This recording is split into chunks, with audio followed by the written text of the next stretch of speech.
Diabetes. We all know someone living with it, right? And because of that, it feels like everyone suddenly becomes a medical expert the second the word comes up. But let's be honest, a lot of what people think they know is just flat out wrong. So let's cut through the noise today. Welcome to this explainer, where we're going to tackle the medical reality behind 6 incredibly widespread and frankly dangerous diabetes myths. Because the reality is, these myths are everywhere, and they are genuinely hurting people. We're not just talking about a minor annoyance here. This is a full-blown misinformation epidemic with real-world consequences. You know how it is. These myths spread like wildfire on our social media feeds. They get passed down as gospel truth around the family dinner table. And sometimes, incredibly, they even stem from outdated medical advice. And when people believe them, it creates stigma, improper care, and dangerously delayed action. We've got to stop this spread of bad information. And that starts with getting our facts straight. Okay, let's dive into this, starting with probably the most common misconception out there, the idea that simply eating sugar causes diabetes. We've all been there, right? Someone points to a massive dessert and jokes, well, that's diabetes on a plate. But biology tells a completely different story. Sugar itself does not directly cause the disease. It's a fundamental misunderstanding to think a candy bar instantly breaks your pancreas. The actual drivers? They're a really complex mix of genetics, overall body weight, and holistic lifestyle factors over a long period of time. To really grasp why that sugar myth falls completely flat, we have to look under the hood at the mechanism. In type 2 diabetes, the body becomes insulin-resistant. So the insulin is actually there, but the cells have essentially changed the locks, and the key no longer works to let glucose in. Now, while a consistently high sugar diet can definitely contribute to weight gain, which we know is a risk factor, the disease itself is this intricate web of genetic predisposition and long-term habits. It's literally never just a simple, immediate reaction to eating sugar. Let's move to and see how this builds, because that misunderstanding of risk factors feeds directly into a really profound societal judgment, the myth that only overweight people get diabetes. Guys, this is entirely false. People of absolutely any size can develop the condition. And here's the danger. By stereotyping the disease, we're actually putting thinner individuals at risk. Why?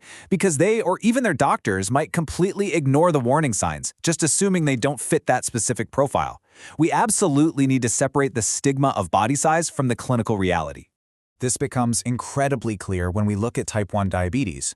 Type 1 is an autoimmune disease, and it has absolutely zero link to a person's weight.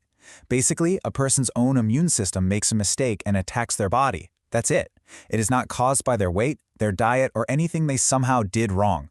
Blaming someone with type 1 for their condition based on lifestyle assumptions isn't just medically incorrect, it's incredibly unfair. Now, what's really interesting about this slide is how it shatters a totally bizarre yet surprisingly common myth about aging, the idea that type 1 magically turns into type 2 when a person turns 18. I mean, think about it. Hitting adulthood doesn't suddenly rewrite your underlying biology. Type 1 is autoimmune, and it never changes type, ever. You don't just graduate from one to the other. They are 2 distinct biological mechanisms that just happen to share the exact same name. To put this into medical perspective, having type 1 means the body's own antibodies have permanently destroyed the insulin-producing cells in the pancreas. Once those cells are gone, they are gone. That fundamental biological state doesn't suddenly flip or magically repair itself just because you blow out 18 candles on a birthday cake. The specific mechanism of the disease remains exactly the same throughout a person's entire adult life. So the crucial point is how these myths severely impact daily life, especially when we talk about diet culture.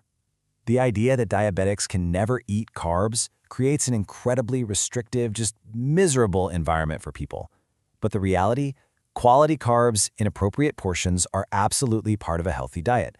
In fact, total carbohydrate elimination isn't even supported by the 2026 American Diabetes Association evidence. It's all about management, choosing complex carbohydrates, and understanding portion sizes, not punishing yourself with total restriction. And that brings us to perhaps one of the most emotionally damaging myths out there, the belief that needing insulin means you've somehow failed at managing your condition. We need to completely reframe this right now. Insulin is a medical treatment. It is not a moral judgment. Sometimes, no matter how perfectly you eat or how often you hit the gym, your pancreas just stops keeping up. That is biology. It is not a personal failure. Many people need it regardless of their lifestyle management. Insulin is a life-saving tool, and needing a tool to stay healthy is a massive success of modern medicine, not a failure of character. And this brilliantly illustrates our final and most critical point. Because people misunderstand how the disease works, they often fall into the trap of minimizing it, casually calling it a little touch of sugar. But make no mistake, diabetes is a highly complex, major chronic illness, and it's a leading cause of death globally. Minimizing it is so dangerous because it creates a false sense of security that prevents people from getting the proactive, aggressive care they desperately need to protect their long-term health. 8. I just want you to let that single number sink in for a moment. In the United States, diabetes is the 8th leading cause of death. Not the 80th, the 8th. We are talking about a severe top 10 threat to human life. That number alone completely crushes the idea that we can somehow afford to take this condition lightly. And the reason it ranks so shockingly high becomes painfully clear when we look at the severe medical complications of unmanaged diabetes. It systematically damages the body over time. We're talking about vastly increasing the risk of heart attacks and strokes. It destroys the intricate vessels in the kidneys and eyes, leading to kidney disease and blindness. It causes severe nerve damage and can ultimately lead to amputation. This is exactly why crushing that not serious myth is quite literally a matter of life and death. So as we wrap up this explainer, the takeaway is simple. Facts over myths. Misinformation causes real, tangible harm. It creates judgments, stigma, and severely underestimated risks. But you have the power to change that. Prioritize facts. Because sharing accurate medical information can genuinely empower someone, maybe even someone you love, to finally get the facts they deserve and take back control of their health. I want to leave you with a quick question to reflect on. Which of these myths have you heard the most in your daily life? Maybe you've even believed one of them yourself in the past. The only way we stop the spread of bad information is by talking about it openly. So let's keep busting these myths together. Keep questioning what you hear, stay curious, and I'll catch you in the next one.